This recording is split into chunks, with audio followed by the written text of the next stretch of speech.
Hi hello welcome to post 360. నేను మీ Murali Rapalli. సన్యాం Satyamurthy movie ఇక్కడ ఎంతమంది చూశారు? అల్లు అర్జున్ గారు ఉంటారు, రాజేంద్ర ప్రసాద్, సమంత ఉంటది. ఈ సినిమా సన్ ఆఫ్ సత్యమూర్తి. అందుట్లో ఉపేంద్ర గారిది ఒక డైలాగ్ ఉంటది. మనం ఇక్కడ ఫేమస్ అయిపోతే సరిపోదు మామా, తిరుపతిలో కూడా హైదరాబాద్ లో కూడా ఫేమస్ అవ్వాలా అని ఒక డైలాగ్ ఉంటది. ఇప్పుడు పవన్ కళ్యాణ్ గారి పరిస్థితి చూస్తే అలాగే అనిపిస్తుంది. ఎందుకంటే పవన్ కళ్యాణ్ గారిని ఆంధ్రప్రదేశ్‌లోని సీజ్ ద షిప్ ఇలా ఇలా 32,000 మంది తప్పిపోయారు అన్నా కూడా దాన్ని తీసుకురాలేదనేసి, సుగాలి ప్రీతి కేసుని 100 రోజుల్లో సర్వ్ చేస్తా అని చెప్పి అది చేయలేదని చెప్పేసి అనేక రకాలైనటువంటి అభియోగాలు పవన్ కళ్యాణ్ గారి పైన ఉన్నాయి. ఎందుకంటే ఆయన కామెడియన్ లాగే చూస్తూ ఉంటారు. కొంతమంది అయితే ఏంటిది ఈయన వింత వింతగా ప్రవర్తిస్తున్నాడు అంటూ మాట్లాడుతూ ఉంటారు. అయితే ఈ రోజు జరిగినటువంటి ఒక పరిణామాన్ని మీ దగ్గర తీసుకురావాలంటే, పవన్ కళ్యాణ్ గారి ఖ్యాతి మన రాష్ట్రంతోనే ఆగిపోతుందా అంటే ఇంటర్నేషనల్ అయిపోయింది. కానీ ఇంటర్నేషనల్ వైడ్ గా కూడా పవన్ కళ్యాణ్ ని ఏంటి ఇలా ఉన్నాడు ఈయన అనేసి మాట్లాడుతూ ఉన్నారు. ఆయన చెగువీరా అంటాడు, లేకపోతే ఇంకోడు అంటాడు, చివరికి సనాతన ధర్మం అంటాడు అని కన్ఫ్యూజ్ అవుతూ ఉన్నారు. అయితే మన పక్క రాష్ట్రం తెలంగాణ రాష్ట్రం కల్వకుంట్ల కవిత గారు ఒక ఇంటర్వ్యూలో మాట్లాడుతూ పవన్ కళ్యాణ్ గారి గురించి కొన్ని అనుచితమైన వ్యాఖ్యలు చేయడం జరిగింది. అనుచితమైన వ్యాఖ్యలు కాదు, ఆవిడ అభిప్రాయాన్ని చెప్పడం జరిగింది. అక్కడ ఇంటర్వ్యూవర్ అడిగాడు, ఇలా దేశం అంతా ఒక తాటి మీదకి రావాలంటే అంత భాష ఒకటే ఉండాలంటున్నారు కదా పవన్ కళ్యాణ్ గారు, దానిపైన మీ ఒపీనియన్ ఏంటని అడిగితే, అన్ఫార్చునేట్లీ అనుకోకుండా ఏదో గుడ్డిలో మెల్లలాగా పవన్ కళ్యాణ్ గారు అనే వ్యక్తి డిప్యూటీ సీఎం అయ్యారు మా నైబరింగ్ స్టేట్ కి.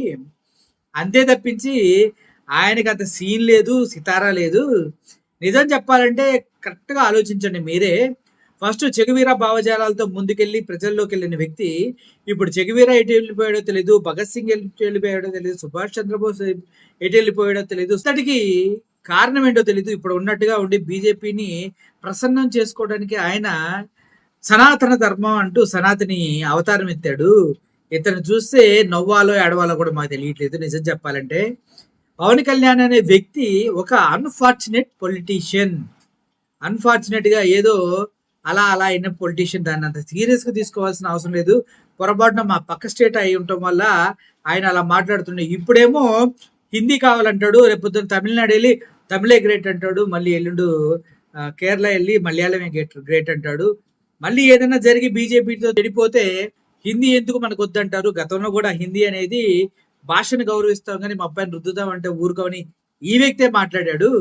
ఇటువంటి వ్యక్తి మాటలకి వాల్యూ ఇచ్చేది ఏంటి, అంత అవసరం లేదు. ఈజ్ ఏ పొలిటికల్ జోకర్ అన్నట్టుగా ఆవిడ మాట్లాడింది. Ma'am, one controversial statement considering the Hindi debate has become a flashpoint, and it comes from the Deputy Chief Minister of Andhra Pradesh, Mr. Pawan Kalyan. I'd like to take the liberty to pose a question on that. He says India is not a cake piece. You cannot cut it into parts. People are supposed to learn Hindi. What is the problem? I can speak as many languages. How do you respond to that? Because people against him have gone out on one leg to say he's visionless and is jobless because of these statements that he makes. Well, as I said, I don't take him seriously. Unfortunately, he's the deputy chief minister of the neighboring state, but everything about him has been questionable in politics. I don't know how a Che Guevara loving person turns out to be a complete rightist, first thing. Second thing, whatever political statements we've heard, always he has contradicted himself. Now, I'll not be surprised if this particular statement tomorrow he'll go to Tamil Nadu and say we should not impose Hindi.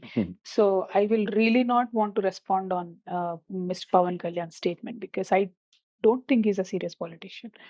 Unfortunately, he became the deputy CM, but I don't think he's a serious politician. దీనికి జనసైనికులు పైనుంచి కింద దాకా left right మొత్తం తగలడిపోయి కల్వకుంట్ల కవిత గారి పైన పోస్టులు పెడుతూనే ఉన్నారు.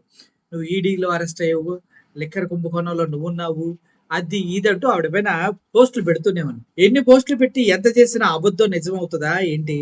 కాదు కదా. ఇప్పుడు కల్వకుంట్ల కవిత గారు మాట్లాడిన దాంట్లో వాస్తవం ఉందా లేదా అన్నది ఎవడైనా గమనిస్తాడు. నాకైతే అందులో 100% వాస్తవం ఉన్నదని మాత్రం అనిపిస్తుంది. ఎందుకంటే ఇష్టానుసారంగా భావజాలాలు మార్చేసుకుంటూ వెళ్తూ ఉంటే అసలు పార్టీ కంటే ఒక సిద్ధాంతం లేకుండా పార్టీని నడిపిస్తూ ఉన్నారు పవన్ కళ్యాణ్ గారు. అవునా కదా? ఏ పార్టీకైనా ఒక సిద్ధాంతం ఉంటది. ఎప్పుడు చెగువీర భావజాలాలు ఉంటే అది ఎప్పుడు విప్లవం వైపే, ఫైటింగ్ వైపే ఉండాలి. సనాతన ధర్మం అంటే ఇంకా హిందుత్వ భావజాలాలతో హిందువుల్లాగా హిందువుల కోసం బ్రతకాలి. మరి ఈ రెండిటికి రైట్ టు లెఫ్ట్ వింగులు అయినప్పటికీ ఆయన రైట్ నుంచి లెఫ్ట్‌కి ఎలా మారుతున్నాడు, లెఫ్ట్ నుంచి రైట్‌కి ఎలా మారుతున్నాడు, ఆయనకి ఏది తోస్తే అది చేసుకుంటా పోయే వ్యక్తికి పార్టీ భావజాలాలే ఉంటే పార్టీకి ఒక స్టాండ్ ఏది లేకుండా చేసిన వ్యక్తి పవన్ కళ్యాణ్. అటువంటి వ్యక్తి గురించి కల్వకుంట్ల కవిత తెలంగాణ రాష్ట్ర అమ్మాయి ఇలా మాట్లాడటం తప్పేం లేదు నాకు తెలిసి. ఒకవేళ తప్పు ఉందనుకుంటే నిరూపించండి ఇయన్నీ కరెక్ట్ కాదనేసి. అంతేగాని పర్సనల్ అటాక్‌లు ఎందుకు? ఆ క్వెషన్ అడిగారు, ఆవిడ చెప్పింది. చంద్రబాబు నాయుడు గారు చెప్పారు కదా మొన్న ఒక ఇంటర్వ్యూలో, Jaganmohan Reddy is a destroyer, is a psycho, అటువంటి నాయకుడిని చూడలేదని ఆయన కూడా చెప్పాడు. అంటే ఏంటి అందుట్లో? ఎవడి మనసులో ఉంది వాడు చెప్తాడు ఇంటర్వ్యూలో అడిగినప్పుడు. ఇప్పుడు మీరింత పీక్కోని లాక్కోవడం వల్ల ఏం ఉపయోగం లేదు. మొత్తానికైతే కల్వకుంట్ల కవిత గారు అభిప్రాయాన్ని చెప్పారంతే. Thank you for watching this video. Murali signing off. Thank you so much.